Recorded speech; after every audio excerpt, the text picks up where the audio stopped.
Welcome to the Big Biz Show. Taking care of business. You want fast-talking, hard-hitting discussions on business and finance? Maybe with a barroom slant and some really salty peanuts? We're not counting calories. We're counting cash. Before we get to the man with the financial plan, meet the money team. Costa, Mary, and Greg. Now Captain Finance himself, Sully. Live from the Loft 100 studios in beautiful Southern California. Hope everyone's having a great day. As always, we appreciate you being along for the ride. And of course, the ride is the Big Biz Show. I'm Costa. That's Marybird Godwin. That guy right there is our executive producer, Greg Todorov. And of course, behind the bar, Sully. Good to see you. Have you guys, do you, obviously this fire thing going up in Los Angeles made like 12,000 acres. It's awful. That is, and the devastation is just It's unbelievable. like a war zone. And for once, for the first time as I can remember, because I live in what's called a red zone. Oh, yeah. My property's in a red zone, and it's nothing but nature. There's all kinds of stuff in my house at night. You should see. Oh, I'm sure. I opened up the cupboard yesterday. And my daughters were in town for the holidays, and someone was making something with probably a green bean casserole, slivered almonds. Delicious. You okay? A little salted, toasted. Oh, so good. You put them back in. You put them back on the pan, toasted. So hungry. I know. Have you seen the new bags at the grocery stores that are kind of biodegradable? They feel like they're made out of condoms. Yep. Okay. Yeah. I mean, They don't work, by the way. they're thin for the almond's pleasure. Things get In stale. any case, I opened up the cupboard yesterday, and it looks like a yard sale. Oh. Because critters were in there at night somehow. Yep. Eating. But I digress. This is now going to be a political issue because remember defund the police? Sure. Or defund the fire department and all that stuff? Yep. Well, apparently the fire hydrants in Pacific Palisades were empty of water. Yeah. Now, my question is this. Is that a drought thing? Or is that a political thing? It's a political thing. Do we know though? We do. That's infrastructure. So tell me what it is. I don't know what it is. I just feel like there's a lot of information going around. I know. I don't know. That's what I'm asking. Happening to be talking about those because the point is that they're empty. I mean, well, let me tell you where I'm going. Let me tell you where I'm working. going. Insurance companies are pulling out of California. That is okay. real.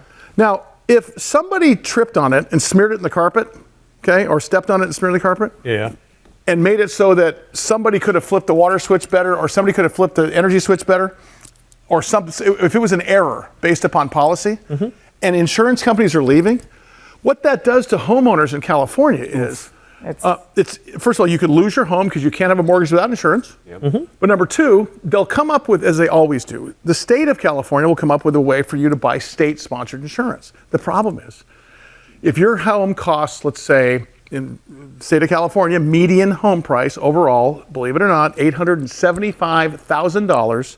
Median, meaning that's the number of houses more expensive and that's the number of houses less expensive. They'll give you $400,000 to rebuild. See what I'm saying? And that's a California policy.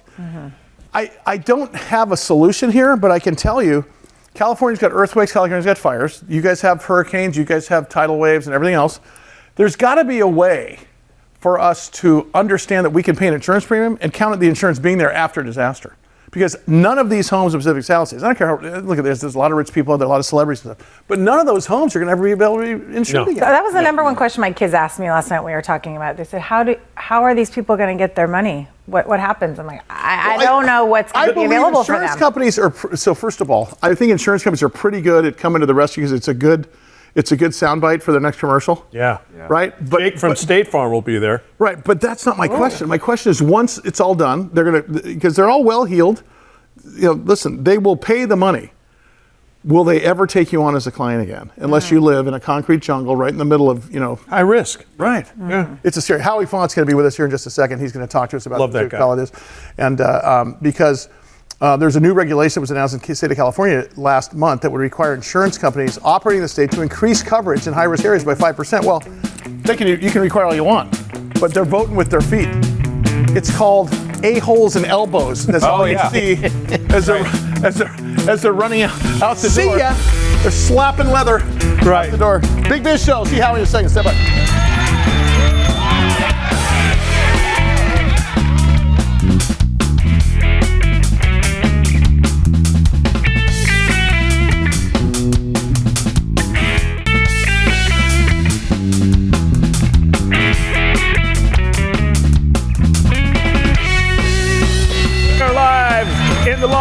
100 Studios. It is the Big Biz Show, wherever you're watching, wherever you're listening. As always, we appreciate you being along with us here inside the Loft 100 Studios. Costa, Merber, Godwin, Greg Todorov. Hey, Sully. And the day trader trio over there. Thank you. Hey. James, you live on a big canyon. You live on a big canyon, don't you? I do. I mean, you live in nature like I do. And I got flagged and Yeah. to get insurance. And Yeah. It's crazy. It's Yeah. nuts. And you do everything right. Defend. So for the rest of the country, there's a thing called defensible space. So Yes. let's say this is your home, and they want 300 feet of dispensable space, meaning that the fire department's asking you to cut back. So I put pickleweed, or as many people call ice plant, because it's made out of water. Yeah. And and good news is I have kind of banks, so you don't really have to see the ugliest plant on the planet that looks like 1970 called, and they want their Chevy Nova back along with their pickleweed in the refrigerator box that we used to slide down the pickleweed. I was going to say, we used to slide down with ice blocks. Until Clothes like no other. and the speed in which you slid down the pickleweed banks was only marred by the sprinkler head that you can't see. That was wired to a piece of rebar stuck in the ground. There's so many. And the other thing was, you're right. Your Levi's 501 jeans that you were wearing, and your Converse Chuck Taylors that you were wearing, if they had a little bit of pickleweed juice, I say pickleball juice. Pickleball juice is beer, by the way. Right. Pickleweed juice on it. You can't see it until it dries, and then you can't ever get it out. It's like someone spit tobacco juice all over. Yeah, exactly right. We're talking about the fires in the Pacific Palisades. Pacific Palisades is part of the Malibu area of Malibu Canyon, a really, really high dig place up in Los Angeles, but it's much like any other canyon area here in California, Laguna Canyon, Trabuco Canyon. All of those are, they create their own wind as they get on fire there. 180,000 residents been impacted. The big issue, though, about this, and I want to talk to Howie about, is that California announced a new regulation that would require insurance companies operating in the state to increase high-risk areas by 5%, meaning that 5% every 2 years.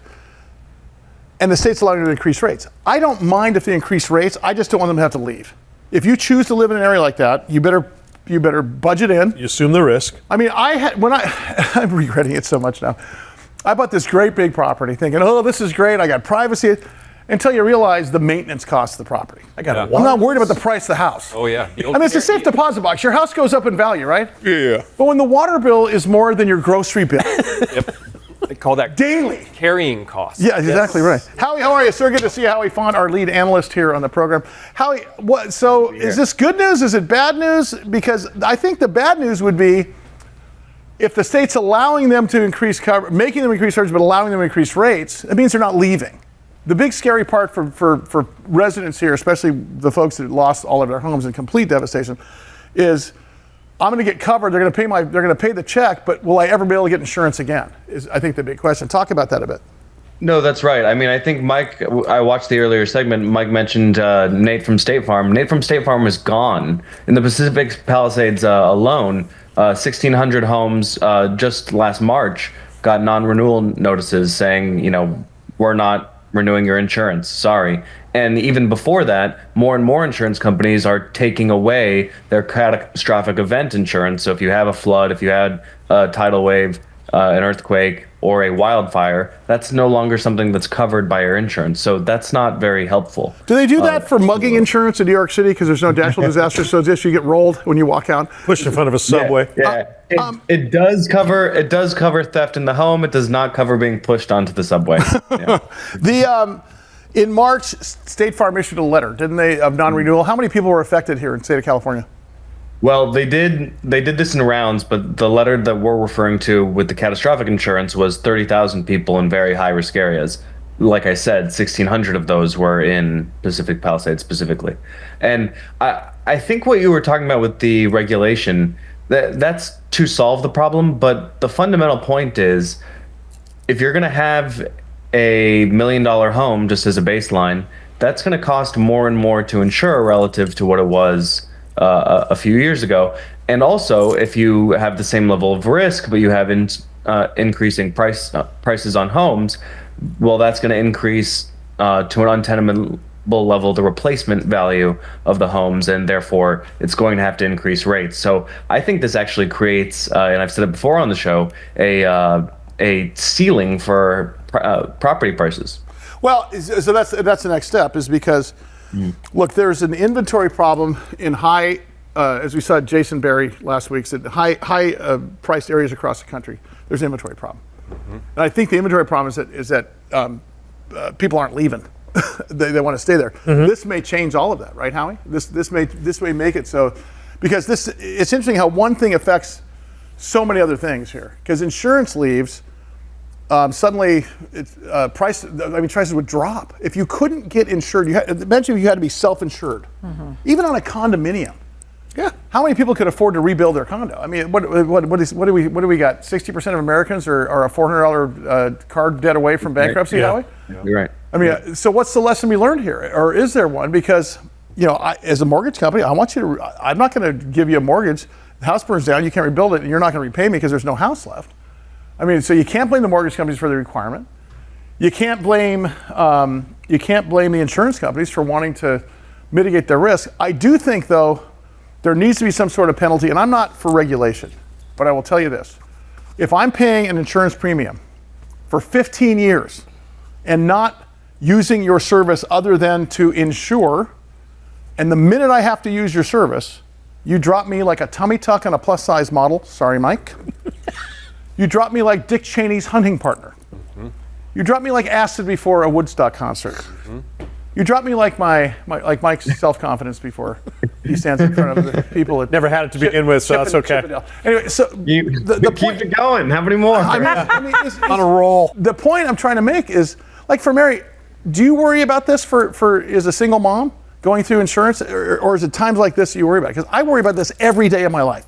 Like, I don't care about anything in the world other than when the winds blow up and the next thing you know, I'm just worried about losing the house. Yep. Yeah, I mean, I worry, but I can't control it, so I can't worry about it every day, or else I would, there's too many other things to worry Howie, about. I know that you are just right of Donald Trump in terms of political views. However, God bless let's you, not give Howie. that to the world. Sure. as is Mike. What is there a political story here that I'm hearing brewing up here? To Mary's point, by the way, there's so much information that we can't point at one thing, but obviously the guns are being pointed in every direction here.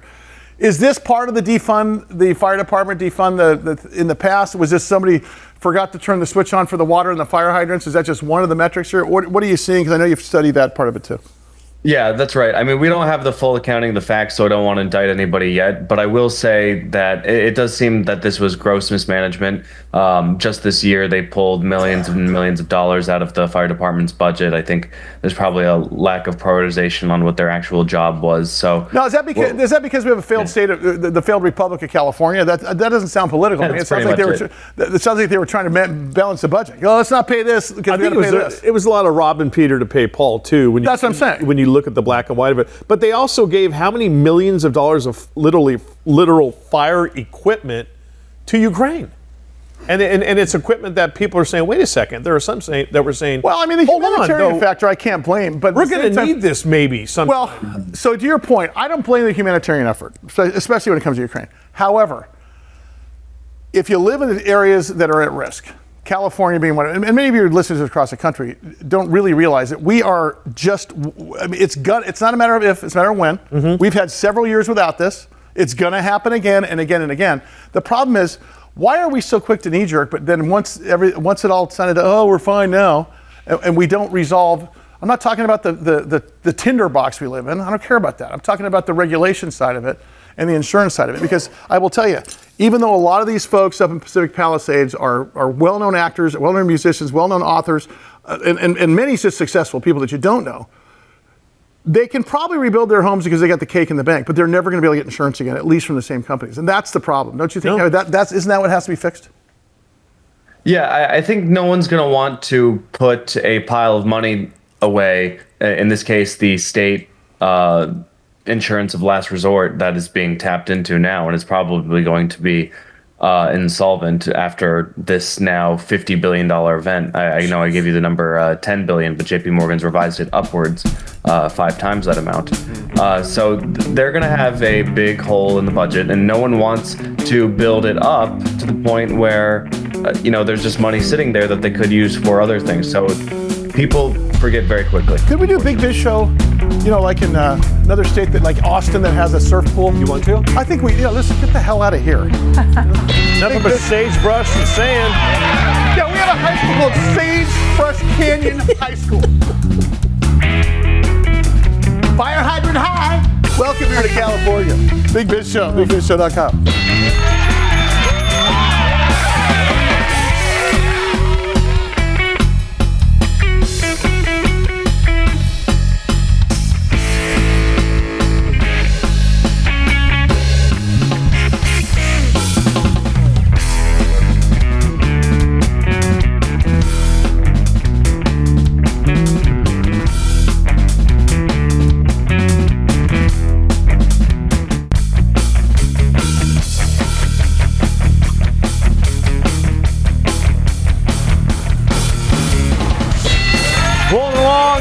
Beautiful day inside the Loft 100 studios, otherwise known as a meat locker, if you ask Mary Bird Godwin or executive producer Greg Todoroff. Me, I love it because I'm a fat polar bear. Look at that. Look at that stuff we're showing on air. Unbelievable. Real world ready.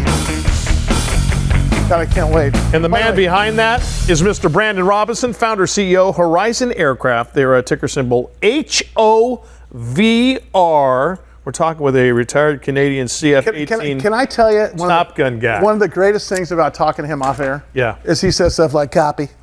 Or he'll say stuff like, I love that. Right? I Which love is it. sick. He's such a bad He is. Exactly. What was your call sign, Brando?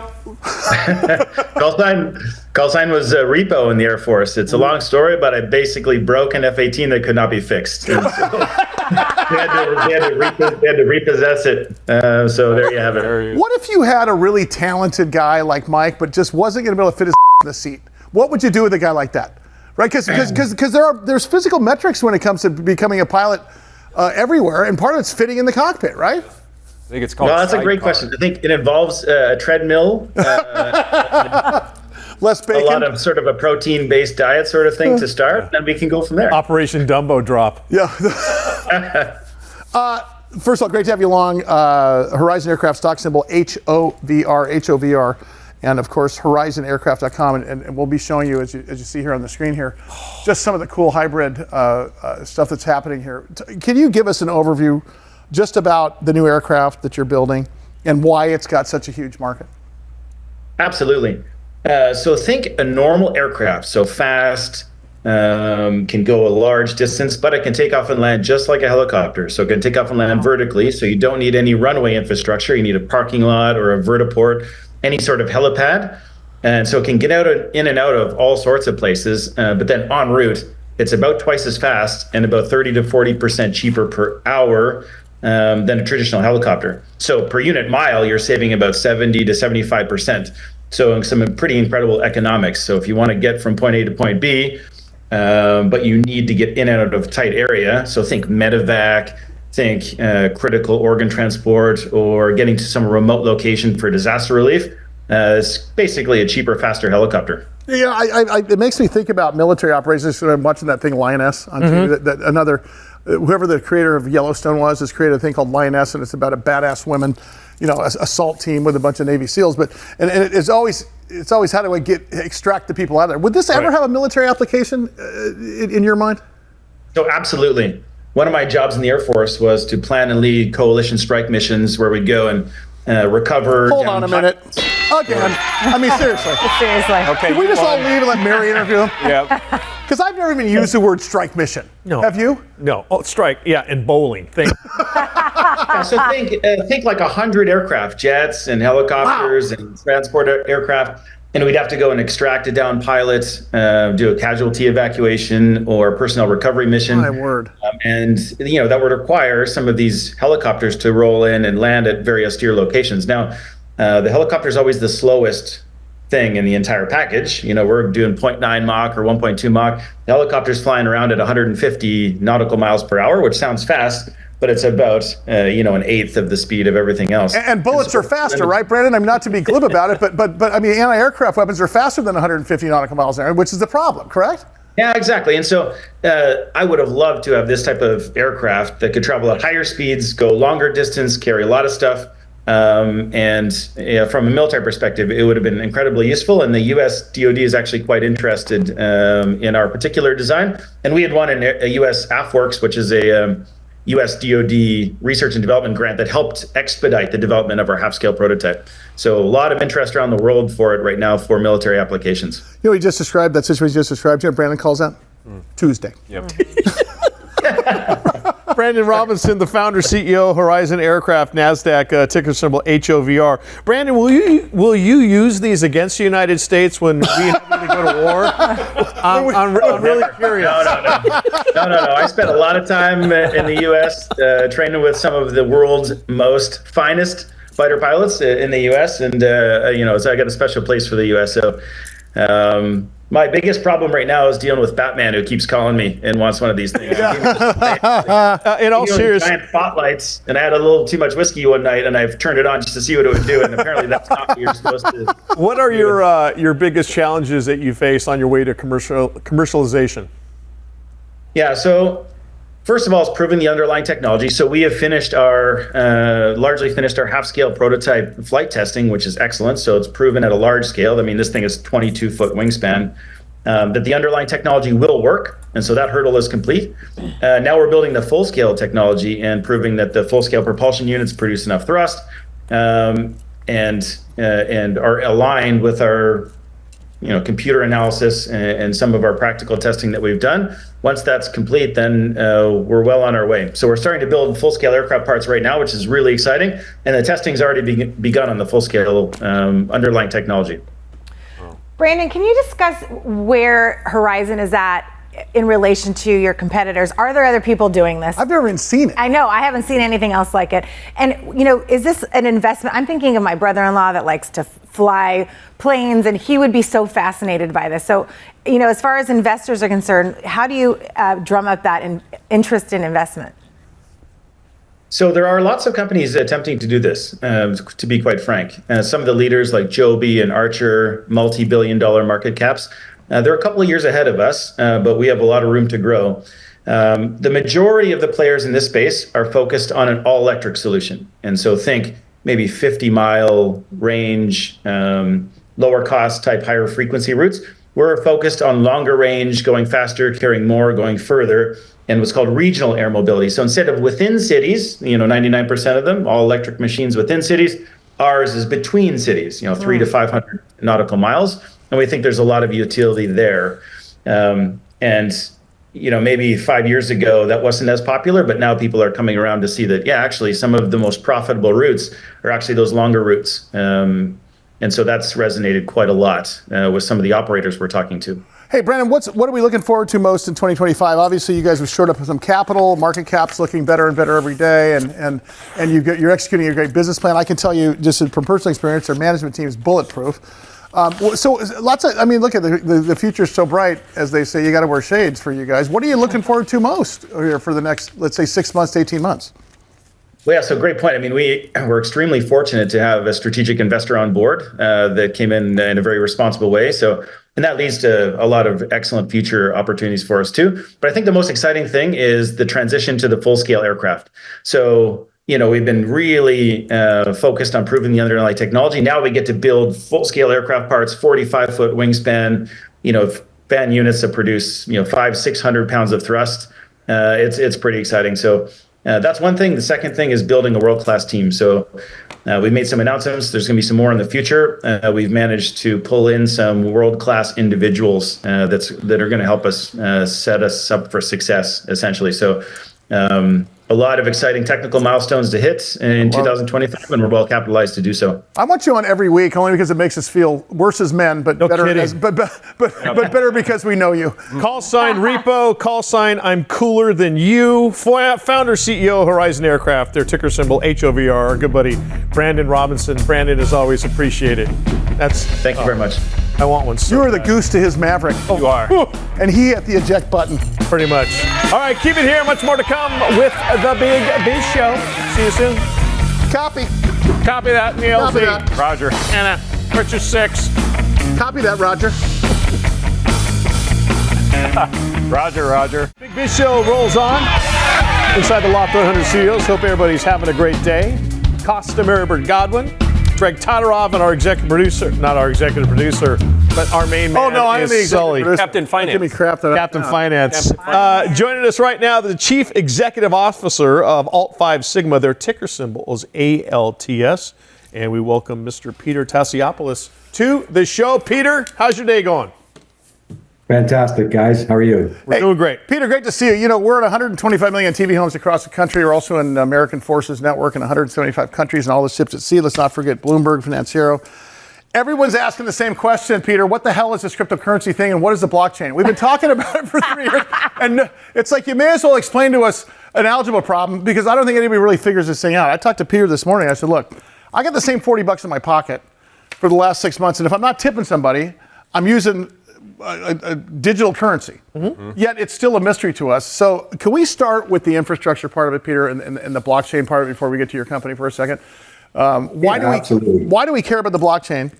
Other than it's this newfangled thing that all the crazy kids are using. Well, blockchain is really what it boils down to. It's a platform, right? Cryptocurrency is just an application on the platform. And so the easiest way to think about it is think about a database that everybody can see. Nobody can cheat the system. Everyone sees the same thing at the same time, and you can't write over it, and you can't make things disappear from it. So when you think about it, it's really just a way to store data.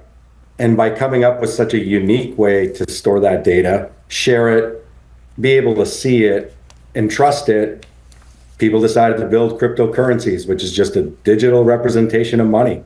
So on this blockchain. So not to interrupt. So Peter, if you think about the blockchain as the infrastructure, I guess for cryptocurrency and transactional, it sounds like to me that it would be fraud proof, and it sounds like to me it would be overall less expensive to do business because it kind of cuts out the middleman eventually. Is that about right?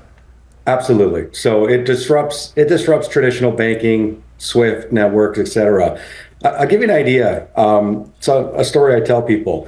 Think about the blockchain like, there's 3 guys, they all have a notebook. And in that notebook, they say that one of you owes the other 2 $20.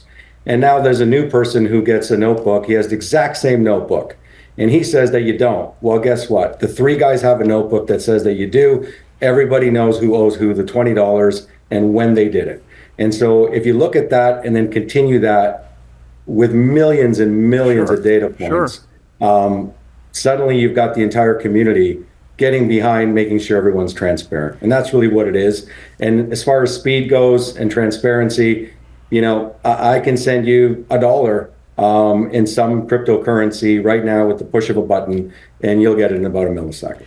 So just the term fraud proof, I think you mentioned, that for me seems I'm a little bit skeptical about that because of hackers and AI and all the changes with technology that are happening every minute. So I'm thinking, okay, it's starting off fraud proof and... Well, but to his point, what he just said is, if I'm not mistaken, if you're worried about fraud, if you've got multiple guys with notebooks, they can verify that it's not fraud. Isn't that the idea? You got it. How many counterfeit Bitcoins have you ever heard of? And then let's talk about fiat. There's nobody with fiat currency. So Bitcoin. Because I understand, because I had the same fear. I'm skeptical of it. Well, sure. No, but I'm afraid, and I think that's part of it. It's the unknown, Peter. Hey, let's talk about Alt 5 Sigma. Their ticker symbol ALTS. They're publicly traded ALTS, and you can go to alt5sigma.com. Talk about what you guys do. Yeah, so we've got 2 product portfolios. The first one is an OTC institutional grade trading platform. And we white label it for our customers. You won't see our name on the platform, but we have customers all over the world that trade cryptocurrencies with our platform. It's called Alt 5 Prime. And the other side of our business, much to what we were just talking about, is called Alt 5 Pay. When you go to a merchant's website and you go to checkout, you've got options, right? You can go MasterCard, Visa, PayPal. If you see a button that says pay in crypto, that's us enabling it, and you pay in crypto. The interesting part for me is when you talk about paying in crypto, the words tokenization come up, the words clearance comes up, the words trading comes up. Can you kind of feather that in to why that matters and how that fits into transactional cryptocurrency and Bitcoin? I beg your pardon, blockchain. Yeah, so I mean, when you look at blockchain, it caters to both sides of the spectrum, right? Everything from small transactions to significantly sized transactions. The bigger the transaction, obviously, the quicker that money wants to get across the wire because it doesn't do anybody any favors being in cyberspace. So that's an obvious one. When we think about small transactions, I mean, we have schools online. We have people paying their kids' tuition. And, we've got people who've got children all over the world that want to move money around. And keep in mind, we don't deal with the customer, we deal with the businesses. But the businesses we deal with, this is what they're enabling. If you want to send $50 to your kid because, they need to grab a cab somewhere, you can't really wait till the bank's open tomorrow, and you don't want to spend $30 in a wire fee to get that money across. And so all we do is enable a seamless capability to move money. We always think about Bitcoin, et cetera. Don't forget the stable coin. So when I say stable coin, something pegged to fiat, that's what we see most of our customers moving from endpoint to endpoint, to the tune of about 250 million a month right now. Peter Tassiopoulous, the CEO of Alt 5 Sigma, ticker symbol ALTS. Peter, the new administration coming in a matter of days, are they going to be very, very friendly to the blockchain, Bitcoin type of people out there? Well, you look at their appointments, they brought in a crypto czar, very, very capable man. The changes they made to the SEC. President Trump made a statement. I know it upset a bunch of people about the U.S. becoming a laggard when it comes to cryptocurrency. And he's right. And that was really driven by the previous administration's view on crypto, whether it be fear of change or lack of understanding, kind of irrelevant at this point. We have seen an inordinate influx of inbounds from U.S.-based entities since that election who know that this administration looks like they are going to do what they promised, which was take the U.S. from being a laggard in this technology and put them where they have been for decades on every other technology, bring them to the forefront. I mentioned we move money. So it's $190 trillion moving over international borders every year. Jeez. And the U.S. businesses, government are counterparties to a lot of that movement. And to date, they've not really allowed crypto to be part of that process. So we think that what you're going to see in 2025 is going to be eye-opening for our industry. I got three things real quick. I just want to point out the fact that you guys are exhibiting at the IFX Expo in Dubai week after next, I think, or maybe it's next week, if I'm not mistaken. The other piece of this thing real quickly is this fintech is going to disrupt the way we do business. Does this change the way we trade stocks eventually? Does this change the way we buy a car? Does this change the way we purchase a house? Overall, because the middleman is not needed anymore, and it's so transparent. I mean, I think blockchain is Latin for transparency, right? I think that sort of changed everything. Or am I reaching too far in terms of disruption? We have developers overseas that are paying for their land using stable coins instead of U.S. dollar wires. Wow. We have a yacht manufacturer who's had a client pay for a yacht using a stable coin again. I think you're actually spot on. The way that we transact and the way we move money is going to be significantly different from what we've seen. And I'm not saying this happens overnight, but you're at the inflection point. I think one of the things we need to point out here about Alt 5, at least the way I'm understanding it, and I get a chance to talk to Peter off air as well, is that there is this on-ramping period to adoption here in this country and everywhere else. And you guys are basically creating this off-ramp, making it easier for people to understand and adopt where we're all going to go anyway. Is that an accurate way to describe your underlying theme of what you guys are doing? Absolutely. Absolutely. What we're looking at, we do business in about 50 countries right now. I'd say the U.S. is probably the smallest sliver representative of our business. We think that turns upside down, and once it does, look, there's no way to sugarcoat it, right? I mean, the way the U.S. goes, the rest of the world usually follows, especially from a finance perspective.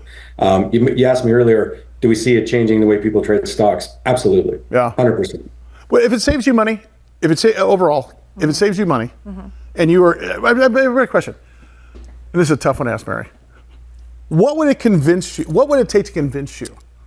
Because I'm thinking in terms of, let's say our space and entertainment, right? Mm-hmm. Is it for us to take stablecoin or crypto for advertising sales, right? Mm-hmm. So let's say what would it take for you to get there? Well, even you saying, Mike, or I'm sorry, Peter, you just saying that we're the last, America is like the last to hop on this wagon and everyone else. I think you said the opposite, didn't you, Peter? No, we're like lagging behind. Oh, we are. We call this the lagger, right? From a blockchain perspective, correct. Yeah. From the blockchain perspective, and it made me say, why are we lagging? We should not be lagging. I mean, if the rest of the world is hopping on this and their technology, so that just made me think we should be getting involved and getting, educating our citizens more on it so that we're not skeptical and we're not, I think even just the term blockchain, I get stuck, I don't even know what it means. So just the basic education of it, will help Americans hop on a little bit more. Yeah, exactly right. He is Peter Tassiopoulous,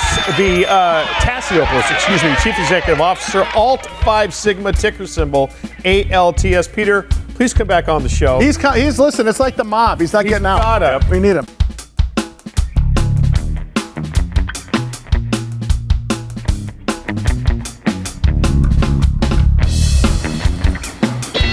In over 175 countries and all the ships at sea on the American Forces Network. As always, a shout out to our brave men and women of the United States Armed Forces from the Big Biz Show. What a great show it's been. Under studios. Costa, Marybert Godwin, Greg Todorov, and of course, Sully. Good to see you guys. You as well. What do we got coming up next? We have Mr. Mike DePasquale. He is the chairman and CEO, Bio-Key International, Inc. Their ticker symbol is BKYI. Mike joins us right now. Mike DePasquale, a belated Happy New Year's. How have you been? Happy New Year to you as well. Been doing very well, and it's great to be back on the show with you again. Well, Mike's been with us for a couple of years. It's great because he brings into this world that we are all getting used to, where we hold our faces up to our phones, or we put even over here we put our hand over the door to get out or get into the thing. And this is all biometric and identity access management. And this is so important in this day and age, Mike. Before we start talking about Bio-Key, let's talk about the top-down way the world's changing to where this is, where numeric passwords and such are going the way to the dodo. It's all about this new identity and access management cybersecurity. Talk about that for a minute. Well, it certainly is, and it's not that passwords, pins, and tokens can't be secure. The problem is they'd have to be 20 digits long. They'd have to change every 30 days, and the level of convenience would force us to use one single perhaps password or one single token, which makes it very, very unsecure. So biometrics are not only a more secure way to access information, but they're a more convenient methodology, one that people will readily use and use consistently. So you're saying I can't use 2580 anymore? No, can't do 1, 2, 3, 4. I was going to say. In terms of that, Mike, talk about what Bio-Key does, and why are some other industry players, or who are some of the industry players? Because you guys have a real big tiebreaker here. Your differentiator is really interesting. Talk about that. Yeah, so Bio-Key is a leading provider of identity and access management security solutions. So any place that you're using, as we just spoke about, a PIN, a password, a token, a card, or a key, you can fundamentally utilize Bio-Key solutions, which not only can take advantage of those methodologies, but add a level of security called biometrics. Biometrics are some physical characteristic that only you possess. So it could be your finger, your face, your palm. It can be your eyes or your iris. So fundamentally, we're providing a much stronger form of authentication and security than is generally being used today. So as we spoke about before, passwords and pins, tokens and cards are being fundamentally sidelined by all the major technology providers, all the major financial institutions, and all the government agencies around the world. And we're providing solutions to address that specific need. Mike DePasquale, the chairman and CEO of Bio-Key International, Inc. Ticker symbol is BKYI. Mike, how much or how quickly do the bad guys, and bad women for that matter, out there adapt to your technology as it advances in your business? Well, unfortunately, the bad actors, and this is globally, tend to be, about a quarter of a step ahead of most of us in the technology realm. Wow. The advantage with biometrics is that they're very, very difficult to replicate if deployed properly, if encrypted properly, and utilized properly. Passwords can be stolen out of a database. They can be easily manufactured and reused. But biometrics make it much, much harder to really break into and breach a specific entity or enterprise or government agency. But look, that issue is going to continue to be with us forever. And AI technologies are not only making it more difficult for us to protect ourselves, but using these advanced technologies like I just described are going to be fundamentally mandatory going forward. And Mike, for the biometrics, is it a combination and or like eyes, facial recognition, fingerprint, voice recognition? Is it a combination of all three, or is it one or the other depending on what you're using? Well, that's a great question because it depends on the risk and the level of security that you require. So, for example, we might require, one type of factor like a PIN, a password, a token, a card, or a key, and a biometric to strengthen the experience. Or an example I use frequently, if you were going to get onto a nuclear submarine, you might have to use a PIN, a token, a card, a password, your finger biometric, as well as your facial biometric in order to access, or get onto that platform or that ship. So it really depends on the risk and the level of security that's required. But the beauty about what Bio-Key offers in our Portal Guard solution is the ability to mix and match and add instantaneously for any access the levels of security that are required and the modes of authentication or biometrics that may be required. And Mike, that's really the new product and service that you guys are bringing to the table that really marks the real difference here, isn't it? Because I think if you think in terms of intellectual property and what makes you guys, again, as I mentioned before, the tiebreaker, the differentiator, this is exactly what you're talking about. Talk about the new stuff coming, what you're looking forward to 2025. Yeah, so we've spoken before on the show about passkeys, which can also incorporate and include biometrics, which are really the next generation of authentication technology that's being deployed today. And then what you're going to see going forward as we proceed through 2025 into 2026, we're going to see scaling that technology, and we're going to also see a more broad and wider use of AI to help strengthen the long-term security of our solutions. And so the fact that using AI, we can learn and we can advance our solutions by having more data and more information, that in essence is going to make things even more secure, because AI is going to be used over the coming years as a weapon. And so anything that can be used as a weapon can also be used in defense, and that's where we expect to be heading in the next 24 months. He is Mike DePasquale, the chairman and CEO of Bio-Key International, Inc. Of course, their ticker symbol is BKYI. Mike, always appreciate the time. And that is going to do it for us here on the Big Biz Show. For all of us, including the Day Trader Trio. Thanks for being along for the ride. We'll see you next time.